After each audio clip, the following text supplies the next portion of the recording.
Hey everyone, welcome to On Hand Art. My name is Brett. It is great to see you. You know that feeling you get just before you open a gift? It's that feeling of this could be anything. This could be gold bars or keys to a new car. Today's piece celebrates that feeling of this could be anything, that anticipation, with the idea that true treasure in life is not gold bars or keys to a car. So follow along, pick your top 3 true treasures in life, and see if you can use these ideas and concepts for your own amazing art. Let's get started. In spite of the colossal failure that I'll share with you at the end, I'm excited to include you on this personal journey. So for the most part, I'm going to talk through the story behind each piece. Of course, I'll share technique where it's important, and I'll talk through the 2 life lessons that I relearned along the way. But let's start with the foundational treasure for me.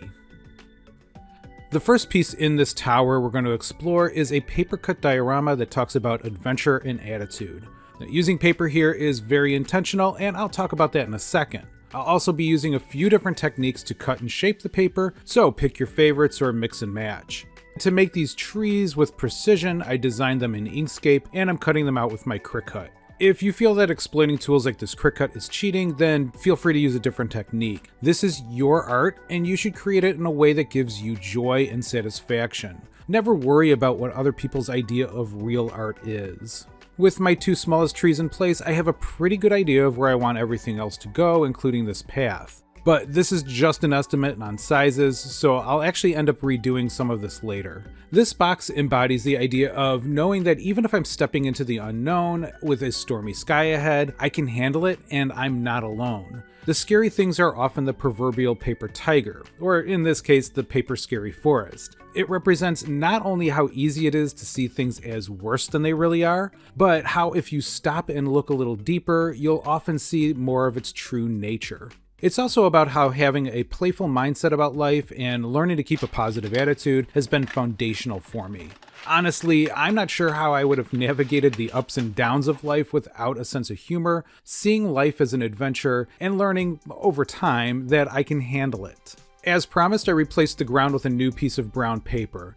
And for the new path, I'm tearing off sideways to give it a softer edge that will kind of fade into the brown dirt.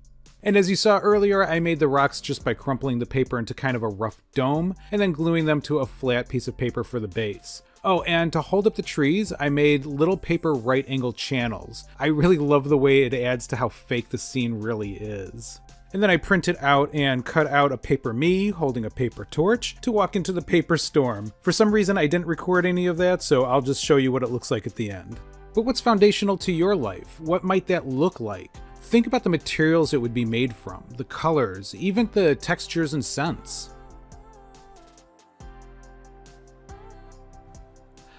I recently discovered that my family has about 150,000 digital photos. Now we have a few hundred print photos, but digitally it's a play-by-play of our lives from just before our son was born until about now.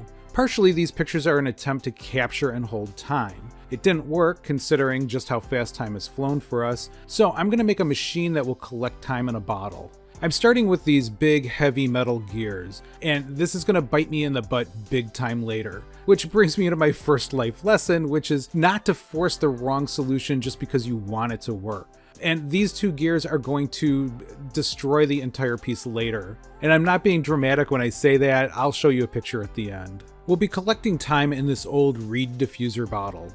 Ironically, I didn't have time to make these little clocks myself, so I just ordered them online. First, I'll clip off all the loops so that they look more clock-like and they'll fit through the bottle top easier. And the bottle's cap has a center hole that's the perfect size for a cork. So all I have to do is cut a cork down to size, drill a hole in the center of it, and that will hold the tubing in place. Once I got that all hooked up, the tubing will suck the time from a watch and pump it into the bottle. And I'm running low on adhesive, so I'll be using this little tube of clear caulk. Since I got this watch as a gift, I want anything I do to it to be fully reversible anyway, and this clear caulk holds really well but will peel off if I wanted to.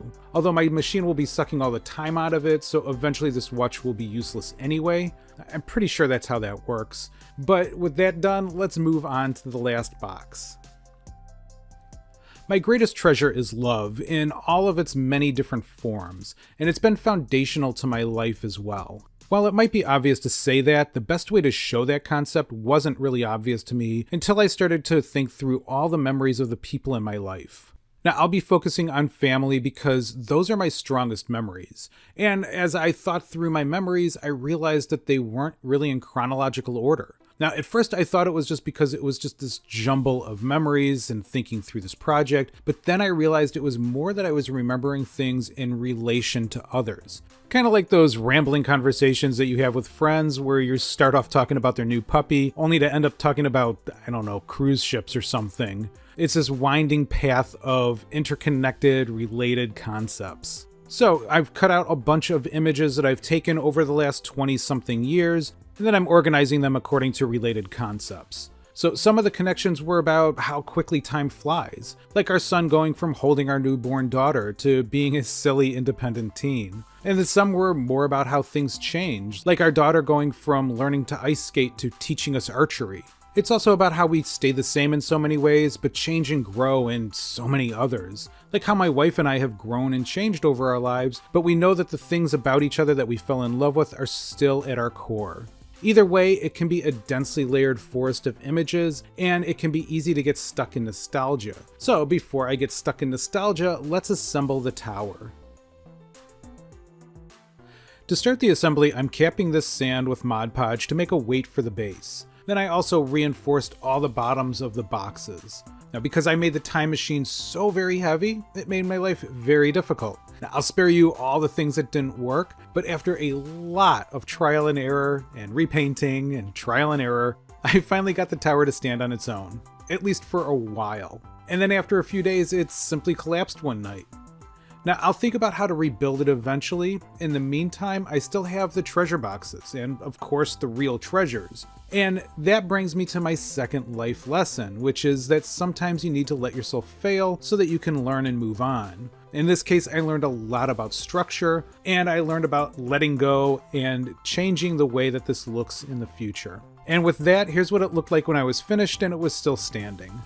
Well, if you enjoyed this video and life lessons and would like more ideas, feel free to hit the like button and subscribe. I would love to have you as part of the growing on-hand art community. And if you did like this video, I'll leave a link to one that YouTube thinks you'll also like. But thanks for watching, and remember, your art is enough and you are creative.